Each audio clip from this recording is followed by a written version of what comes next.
Well, we're back in Isaiah today, Isaiah 57, a relatively long chapter. Last time was chapter 56 was just 12 verses. This is 21, so a little longer.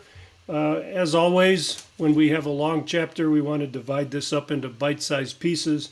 So the way I've divided this is in verses 1 and 2 is one section, and it talks about the righteous dead entering peace. So we're really looking at some of the results of the poor leadership that Israel was plagued with. You remember last time in chapter 56 closed with talking about the watchman and the shepherd. And the watchman was useless in Israel. They were like a guard dog that didn't bark. And the shepherds were leading people astray.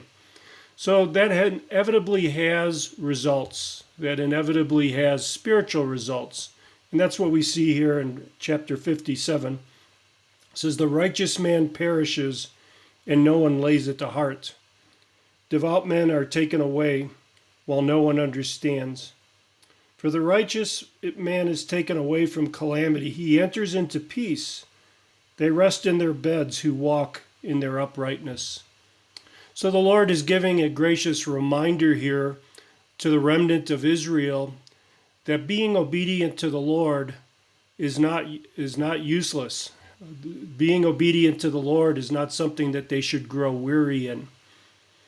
Although they're neglected, although their death is not noticed, the righteous are delivered from the calamity that's befallen Israel, that is their exile into Babylon, but they are also delivered into peace. And this is not their end. It is an interesting contrast here. The righteous are not forgotten. The Lord takes care of the righteous, even the righteous dead. So we should continue in the Lord. It's the idea here. Not grow weary, not become frustrated, not become sorrowful, as God is patient and God is merciful to the unrepentant, the wicked, the righteous perish. In verses 3 through 13, we have a contrast here. The unrighteous will die without hope. So in verses 1 and 2, the righteous die, but they have the hope of entering into peace and rest. The unrighteous, however, die without hope. So there are eternal consequences to what's happening in the world today or in their day. It says, "You draw near, sons of sorceresses, offspring of the adulterer and the loose woman. Who are you mocking? Against whom do you open your mouth wide and stick out your tongue? Are you not children of transgression, the offspring of deceit?" So you see God's opinion of these people, these unrighteous. They draw near to God. They're coming in to worship Him. They're coming into the temple, so He's looking back on the time when they were in the land before the exile. He's assessing their spirituality, their actions before the exile. And he's saying, "You draw near, but you are sons of sorceresses. You are offspring of adulterer." And he really catalogs in this section from verse 3 to 13, catalogs two classes of evil that they have been pursuing. One is idolatry. The other is alliances with foreign powers. So we see the idolatry here, that their fate is among the smooth stones of the valley is your portion. To them you have poured out a drink offering and have brought a grain offering. Shall I relent for these things? So he's telling them that they've been idolatrous here. He says, "On a high and lofty mountain you have set your bed, and there you went up to offer sacrifice." So what he's talking about here is in Israel during the time of before the exile. They would set up places of idol worship on high mountains, and part of their ritual for worship was to engage in sexual activity on these mountains. The idea was that the gods would look down, the so-called gods would look down, see them engaging in these idolatrous actions, these sexual immorality, and then the gods would be moved to fertilize the earth, to bring forth crops. And This is how horrible this is. It says, on a high and lofty mountain you have set your bed. Behind the door and doorpost you have set up your memorial. So in public and in private, they are pursuing idols. It says, you have made a covenant for yourself with them. You have loved their bed. You have looked on their nakedness.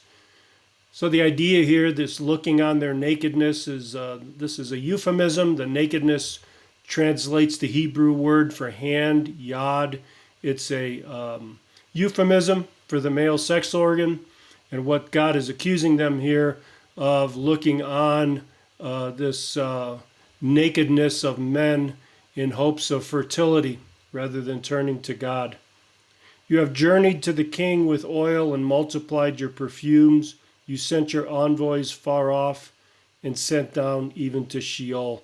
So here they're making these foreign alliances with foreign kings, with Egypt, for example, and with Assyria for Judah. And they're also really making an agreement with Satan himself. They are making, in their idol worship, in their pursuit of sorcery, they are even seeking from these foreign gods, which are really Satan himself, help. And these people will have no rest. The righteous die, they go into peace, they have rest. But the unrighteous, they die, and they have no hope of rest. They are condemned. Verse 12, I will declare your righteousness in your deeds, but they will not profit you. When you cry out, let your collection of idols deliver you. The wind will carry them all away. A breath will take them away. So verse 12, I think, is sarcastic.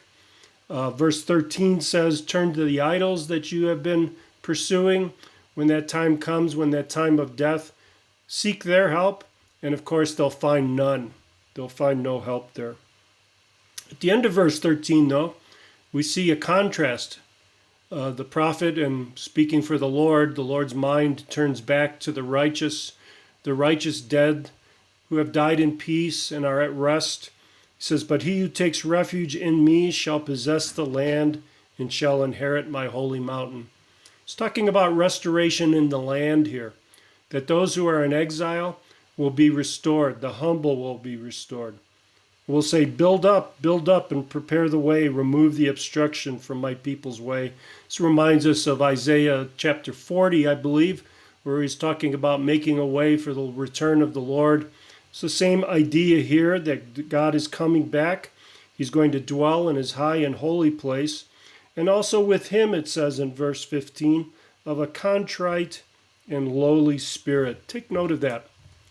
A contrite and lowly spirit. Notice the order. Contrite before lowly. Contrite is the attitude of someone who has been crushed by their sin, has been confronted by their sin and have been crushed by it and turn from it and seek the Lord. The lowly is the ones who have surrendered themselves to the Lord. The lowly is the ones who depend on the Lord and no one else, not on idols, not on foreign powers, not on their ability to get so-called idols to act in their behalf, but have surrendered themselves in their spirit to the Lord. That's who the Lord will dwell with. That's who we'll be with. He'll be forever with the lowly, the humble.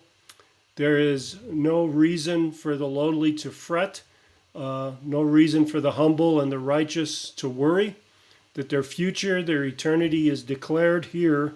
I will dwell in the high and holy place, and also with him, who is a contrite and lowly spirit. Calls for revival here. He will revive them. They may be beleaguered, they may be discouraged, they may be frustrated, but God will revive them. And in verse 13b to 21, we see the humble will be revived and restored. We've come to verse 20, however.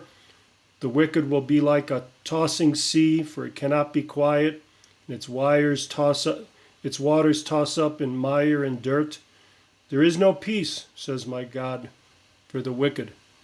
So there we see here the righteous and the wicked in Isaiah 57. The righteous are neglected in this life, but will be rewarded in the next. The wicked seem to prosper now, but in the future and in eternity, there will be no rest for them. You know, when we live in sinful times, as we do today, it can become discouraging. It becomes frustrating. We kind of wonder, what is God doing? Why is he delaying? But certainly, as the people in the exile must have felt abandoned by God to some extent, this word from the Lord through Isaiah reminds them that there is a reward for the righteous and condemnation for the wicked, and that it's coming. It will not be put off, but the Lord will come and he'll bring righteousness and reward. So, God bless you, brothers and sisters. I know you're among the remnant today. You are among the righteous today as you pursue the Lord and knowledge of him in his word day by day, and that you can rest assured that you have not been forgotten by the Lord, that he observes everything that's happening, and that there is a time of reckoning, a time of judgment that's coming, and Jesus himself will reign on his throne in Jerusalem and bring righteousness and righteous judgment to the earth. God bless you, brothers and sisters, and we'll see you next time, tomorrow, in Isaiah chapter 58.